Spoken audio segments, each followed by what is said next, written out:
If you say the name AC Cars, to most people, they'll respond with one word: Cobra. A shape so muscular, so unapologetically American in spirit that it buried everything else the company ever made. And that's a shame, because AC's story didn't stop with Carroll Shelby and his V8 Thunder. In fact, the company's attempt at a mid-engine sports car, the AC 3000ME, might be one of the most overlooked episodes in British motoring history. It was a car that spent longer in development than it ever did in production, promised to bring exotic GT40-like thrills to the middle class, and yet by the end had stumbled its way into obscurity. At its heart was a decent idea, wrapped in years of bureaucratic faffing, technical compromises, and some of the most stubbornly British engineering decisions imaginable. So let me tell you its story. And its story begins not at AC, but with two engineers, Peter Bohanna and Robin Stables, both ex-Lola. In 1972, they turned up at the racing car show in London with a little mid-engine kit car called the Diablo. It wasn't supposed to be a Ferrari rival. It was meant to be affordable, accessible, and fun. Power came from the 1750cc engine of an Austin Maxi. Yes, that lump you'd normally find dragging a family saloon up the highway. And the body was a simple glass fiber affair. But the idea was compelling. The public loved it. AC loved it even more, because here was a ready-made template for the kind of car they desperately needed. Something smaller, cheaper, and more modern than their outlandish 428 or their aging Cobra. AC promptly acquired the rights, rebadging it as the AC 3000ME, and put it on their stand at the 1973 Earl's Court Motor Show. And the plan was to have it in showrooms by June of 1974.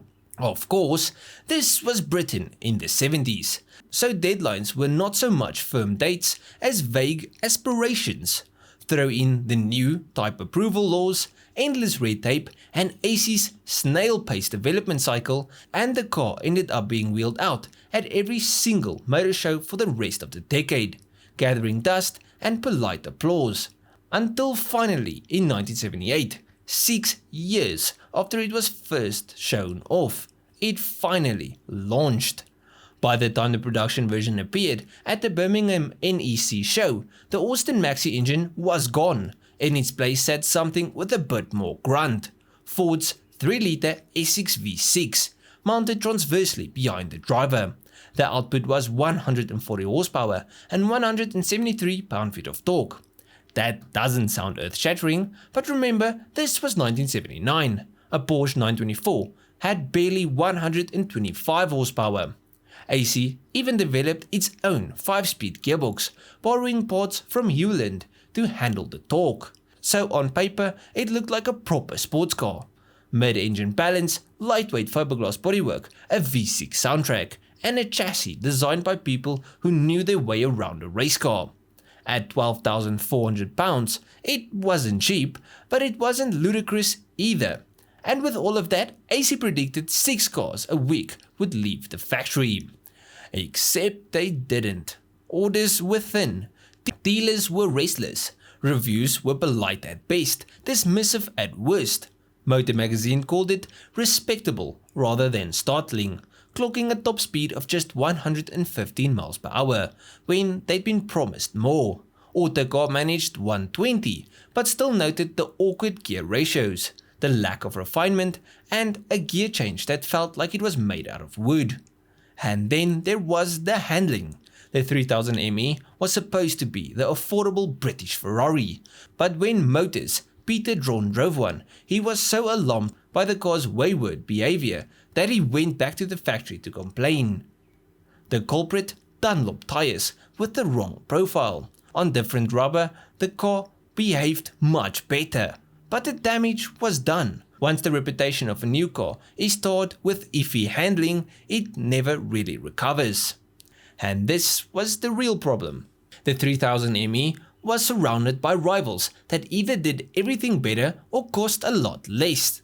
A Fiat X19 could be had for £5,500. A Mazda RX-7 was $8,500. A Morgan Plus 8 was cheaper, lighter and more desirable.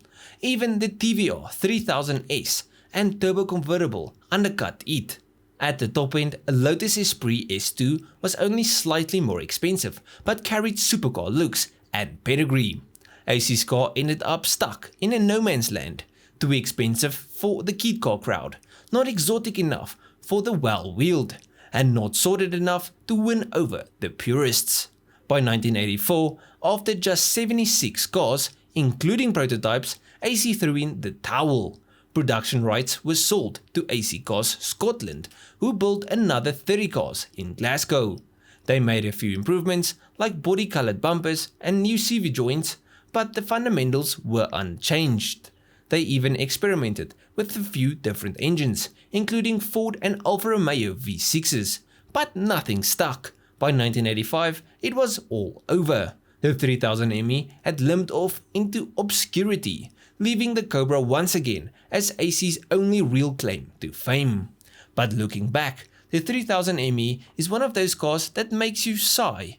The idea was solid, a British mid-engine sports car, which was affordable, practical enough to use every day, and with proper engineering behind it.